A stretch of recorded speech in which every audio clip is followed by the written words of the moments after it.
Hello and welcome students, আশা করি তোমরা সকলেই খুব ভালো আছো। জ্ঞান জ্যোতি কোচিং সেন্টারের পক্ষ থেকে তোমাদের সবাইকে আরও একবার স্বাগত।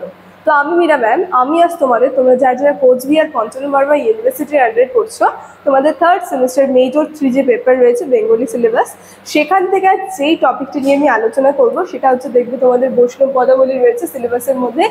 এই বৈষ্ণব পদাবলী থেকে কিন্তু আমি বিভিন্ন ক্লাস করিয়ে যাচ্ছি। আজকে বৈষ্ণব পদাবলী এটা লাস্ট ক্লাস।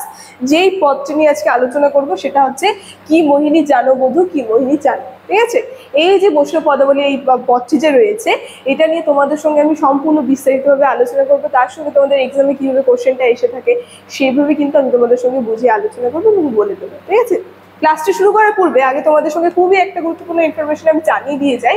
তোমরা যারা ভাবছো আমাদের সঙ্গে এই সেমিস্টার অনলাইন ক্লাস বা নোটসের জন্য যোগাযোগ করবে, তাদেরকে বলে দিই আমাদের সঙ্গে যোগাযোগ করতে হলে দেখো নিচে দুটি নাম্বার দেওয়া আছে। এই নাম্বার দুটি হচ্ছে আমাদের Gyan Jyoti coaching centre official helpline number. যে কোনো একটি নাম্বারের মধ্যে কল করে নিয়ে কিন্তু আমাদের সঙ্গে যোগাযোগ করে নিতে পারবে। তার সঙ্গে তোমাদের এই সেমিস্টারের কোর্স ফি বা বিভিন্ন সেমিস্টারের কোর্স ফি কি রাখা হয়েছে, যারা মেজর কোর্সের স্টুডেন্ট রয়েছে তাদের জন্য কোর্স ফি আছে 1199। তার সঙ্গে যারা মাইনর কোর্সের স্টুডেন্ট রয়েছে তাদের জন্য কোর্স ফি রাখা হয়েছে 699। তার সঙ্গে তোমরা যদি আমাদের কোর্সে অ্যাডমিশন নাও তাহলে কী কী সুবিধা তোমরা পেয়ে যাবে সেটাও বলে দিচ্ছি। দেখো, এখানে যদি তোমরা অ্যাডমিশন নাও তাহলে পেয়ে যাচ্ছ তোমরা লাইভ ক্লাসেস, তার সঙ্গে তোমরা পেয়ে যাচ্ছ রেকর্ডেড ক্লাসেস, তার সঙ্গে হাই কোয়ালিটির নোটস কিন্তু তোমরা পাচ্ছ, তার সঙ্গে পেয়ে যাচ্ছ 100% কমন সাজেশন। ঠিক আছে, এতগুলো সুবিধা কিন্তু তোমরা একসাথে পেয়ে যাচ্ছ। তার সঙ্গে আরেকটা সুখবর তোমাদের জন্য রয়েছে, সেটা হচ্ছে আমাদের একটা নিজস্ব ওয়েবসাইট, তার সঙ্গে একটা অ্যাপ কিন্তু লঞ্চ করা হয়েছে। ওয়েবসাইটটি যে রয়েছে সেটার নাম দেখো এখানে বলে দেওয়া আছে www.pistical.com। তার সঙ্গে যে অ্যাপটা রয়েছে উপরে দেখো লোগোটা দেওয়াই রয়েছে পিস্টিক্যাল এডুকেশন। তোমরা যদি প্লে স্টোরে গিয়ে সার্চ করো তাহলে কিন্তু এই অ্যাপটা পেয়ে যাবে, যেখানে তোমাদের 2026 থেকে তোমাদের পড়াশোনার বিভিন্ন বিষয়, তার সঙ্গে বিভিন্ন সুযোগ সুবিধা কিন্তু তোমরা পেয়ে থাকবে। ঠিক আছে, এতটুকুনি জানানো ছিল। এখন আমি ক্লাসের আলোচনায় চলে যাচ্ছি। দেখো, প্রথমে বলেছি আজকের আমার আলোচনার বিষয় হচ্ছে কি মোহিনী জানো বধূ, কি মোহিনী জানো। এই যে পদটি যে রয়েছে, এই বৈষ্ণব পদাবলীর পদটি নিয়ে কিন্তু আজকে তোমাদের সঙ্গে আলোচনা করব। দেখো, প্রথমে সম্পূর্ণ পদ যে রয়েছে, এই যে বৈষ্ণব পদাবলীর পদটা কি মোহিনী জানো বধূ, কি মোহিনী জানো, সম্পূর্ণ পদটা এখানে দেওয়া রয়েছে। তোমরা একবার ভালো করে দেখে নিও। এরই ভাব সংক্ষেপটা কিন্তু আমি তোমাদের সঙ্গে আলোচনা করবো। ঠিক আছে, দেখো, যখন এই বৈষ্ণব পদাবলী থেকে তোমাদেরকে পড়াই আমি বলেই দিই আগে যে পরীক্ষা তোমাদের কিভাবে প্রশ্নটা এসে থাকে, তোমরা সেই প্রশ্নটা একটু খাতায় তুলে নেবে। আমি মুখে বলে দিচ্ছি, যে কোনো একটা পদ তুলে ধরে দেবে, বৈষ্ণব পদাবলীর পদ, বলবে এই পদটি কোন কবি রচিত, কোন পর্যায়ের পদ। কি মোহিনী জানো বধূ, কি মোহিনী জানো, এই যে পদটা যে রয়েছে, এই পদটা আমরা দেখবো আলোচ্য কবি। এই পদটা হচ্ছে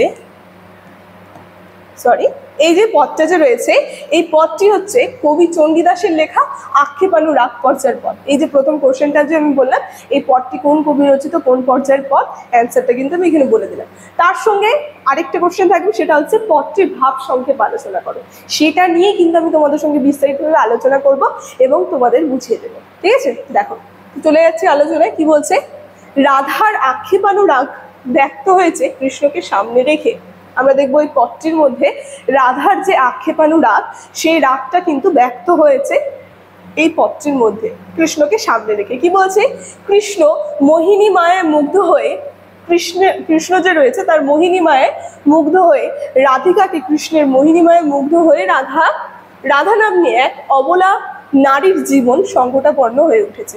এই জায়গাটা না দুবার হয়ে গেছে, তোমরা একটু ঠিক করে নেবে। ঠিক আছে, দেখো কি বলছে, কৃষ্ণ যে রয়েছে, কৃষ্ণের আর কি মায়া, সে মোহিনী মায়া মুগ্ধ হয়ে রাধার কি হয়েছে, জীবন সংকটে পড়ে গেছে, সংকটাপন্ন কিন্তু হয়ে উঠেছে রাধার জীবন।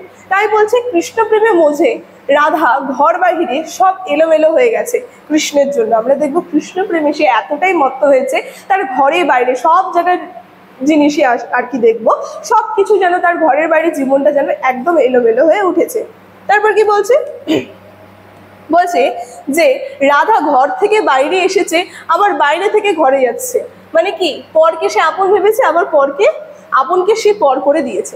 মানে কি বলছে, রাধা নিজেকে অস্থির রাখতে পারছে না। যেমন একটুক্ষণ আগেই বললো, রাধার যে বাইরের জীবন তার সঙ্গে ভিতরের জীবন দুটাই যেন একদম এলোমেলো হয়ে গেছে।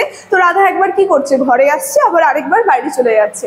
তাই এখানে একটা উদাহরণ দিয়েছে, সে যেন আপনকে পর করে দিয়েছে আর পরকে সে যেন আপন করে নিয়েছে। তাই বলছে তবু কৃষ্ণ প্রেমের যে রহস্য সেটা উপলব্ধি সে করতে পারেনি। মানে এত কিছু করার পরেও সে যেন কৃষ্ণ প্রেমের যে আসল রহস্য সেই রহস্য যেন সে এখনো উপলব্ধি করতে পারেনি। তাই বলছে যে কোন বিধাতা সৃষ্ট করলো স্রোতের শ্যাওলা, এখন রাধার পাশে সমব্যথী বন্ধু বলতে কেউ নেই। মানে এখন এরকম সময় চলে আসছে, তার যত আর কি আপন জনরা ছিল, যত সখী ছিল, তবে যত আপনজন ছিল সবাইকে কি করেছে তিনি ত্যাগ করে দিয়েছে। তার সঙ্গে এখানে কৃষ্ণকে বলছে যে সেই পরকে সে আপন করে নিয়েছে। আর এখন তার জীবনে এমন একটা সময় চলে আসছে যখন তার নিজের কাছে আপন বলতে কেউ নেই। তাই বলছে যে আসলে রাধা যেন স্রোতের শ্যাওলার মতনই ভেসে চলছে, দিককুল সমস্ত হারিয়ে যেন তার এই চলা নিরুদ্দেশ যাত্রা। মানে তার দিক আর কুল, আমরা দেখবো জলের যে শ্যাওলা থাকে তার কোনো দিককুল থাকে না, তারা ভেসে যায়। রাধার জীবনে যেন সেইভাবেই চলছে, সে কোনো দিককুল পাচ্ছে না। তাই বলছে শেষে রাধা আক্ষেপ প্রকাশ করে কৃষ্ণকে বলছে, বন্ধু তুমি যদি আমার প্রতি উদাসীন হও তবে তোমার আগে আমি মৃত্যুবরণ করবো। মানে বলছে যে তোমার জন্য আমি এত কিছু করেছি, পরকে আপন করেছি, আপনকে পর করে নিয়েছি। তাই বলছে যে এত কিছু করার পরেও তারপরে যদি তুমি আমাকে আর কি গ্রহণ না করো তাহলে কিন্তু তোমার সামনে আমি এই প্রাণ পরিত্যাগ করে দেবো। মানে বলছে কাকে বলছে এই কথা, বলছে রাধা কৃষ্ণকে বলছে এই প্রাণ কিন্তু আমি তোমার সামনে ত্যাগ করে দেবো, নিজের প্রাণ। তাই বলছে আমি মৃত্যুবরণ কিন্তু করব, তোমাকে না পেয়ে তোমার আগেই এই ইহ পৃথিবী ত্যাগ করব। কবি চণ্ডীদাস জানিয়েছেন যে পর কখনো আপন হয় না। মানে এখানে রাধাকে বলছে, চণ্ডীদাস বলছে যে পর যে রয়েছে সেই পর যেন কখনোই আপন হয় না। মানে রাধার যে এত দুঃখ, এই যে দুঃখটা যেন রাধার রয়ে যাচ্ছে, তাই বলছে পর কখনো আপন হয় না, আবার কখনোই আপন পর হয় না। তাই রাধা সমস্ত আপনজনকে পর করে কৃষ্ণকে পেতে চেয়েছিল, কিন্তু সেখানে সে ব্যর্থ হয়েছে। তাই কবি চণ্ডীদাস আর কি আক্ষেপ করে, আক্ষেপ আর রাগ বলতে বুঝতে পারছি যেখানে রাধার যে আক্ষেপ যোগ অনুরাগ যে রয়েছে সেই আক্ষেপের অনুরাগ প্রকাশ পাচ্ছে। তো এখানে এত কিছু করেছে রাধা, পরকে আপন করেছে, আপনকে পর করেছে, তারপরেও কি তার জন্য একটা আক্ষেপ রয়ে যাচ্ছে। তাই এখানে লাস্টের দিকে কবি বলছে যে কৃষ্ণকে পাওয়ার জন্য যে তুমি এত কিছু করছো, শেষমেশ সেটা যেন রাধার ব্যর্থ হলো। তাই বলছে, তাই কবি জানিয়ে দিয়েছে যে পরের জন্য আপনকে কখনো পর করতে নেই। তাই কিন্তু এখানে বলছে যে পরের জন্য কখনো যে আপনজন তাকে পর করতে নেই। তো এই যে বৈষ্ণব পদাবলী এই বিষয়টি নিয়ে আজকের ক্লাস আমার এতটুকুনি ছিল দেখো। আর এই ইনফরমেশন নিয়ে কিন্তু ক্লাসের শুরুতে আমি আলোচনা করে দিয়েছি। আজকের আলোচনার বিষয় আবার এখানেই থাকছে। ভিডিওটি শুরু থেকে শেষ অবধি দেখার জন্য থ্যাংক ইউ।